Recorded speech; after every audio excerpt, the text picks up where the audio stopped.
I'm fine. I thought I'd chime into the conversation. I've been listening in for quite a while. I love your voice. You have a very nice voice. Thank you. If I had a coin for every time I heard that, I've been told I should work in the radio, just like you. Yeah, you are crisp, clear. Thank So you you very much. Muslim to me. Sorry? Are you a Muslim? Do you have to ask? I'm dressed very Muslim, Sure. very purposely.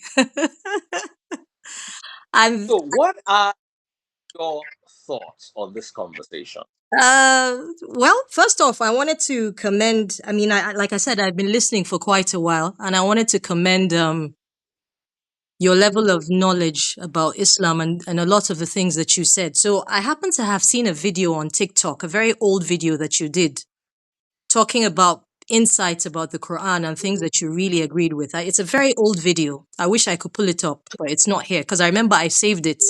So you were much younger. I don't know if you remember that you've made that video. You were much younger in that video, and you were talking about Yeah. parts of the practice that you agreed with from your perspective or your sect of Christianity, the Free Nation practice. And right at What? where you were talking about, sorry? Sorry, in something before you go any further. I've always believed Islam to be more in touch with its roots than Christianity. I've always believed Islam to be less adulterated than Mm. Christianity. I've always believed the fact that they use Arabic means they want to stick to the original message much as possible because language dilutes everything. If you want to study Ifa and you want to learn the Ifa incantations, you're going to do it in Yoruba. You can't do it in your own language. Language is very important. Things cannot be transmitted or translated outside the context. Another thing I believe in is 99% of Muslim practices can be found either in the Quran or the Hadith. And I can switch it around and say 99% of Christian practices cannot be found in the Bible. Wow, that's 99. The profound. way you pray is not the way they used to pray in the Bible. Christmas is not in the Bible. As in, just go to a church. The speaking in tongues is not the way it was in the Bible. There's literally nothing. The only thing that you can say is, okay, Christ is the Son of God. Maybe that and maybe one or two other. Everything else, 99% of modern day practice cannot be found in the Bible. From Easter to Christmas to Lent to just mention a Christian practice, you can't find it in the Bible. Mm. At least 99%. And even if you do find it, it's twisted. But Mm. you see, Islam, on the other hand, everything a Muslim does. If it's not in the Quran, it's in the Hadith. True. But there's something will not be in the Quran. You can't practice it because there is a guidebook. Yeah. Christianity, on the other hand, doesn't have that. So understand and appreciate Islam more for the originality of their practices as against Christianity, where you can just wake up and do what you like, and then the Holy Spirit told me, please, sister.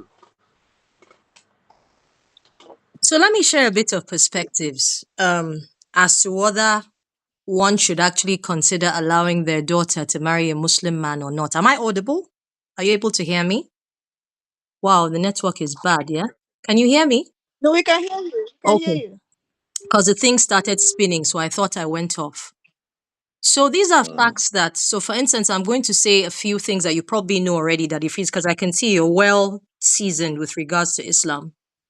So forget what you see in the media. Well,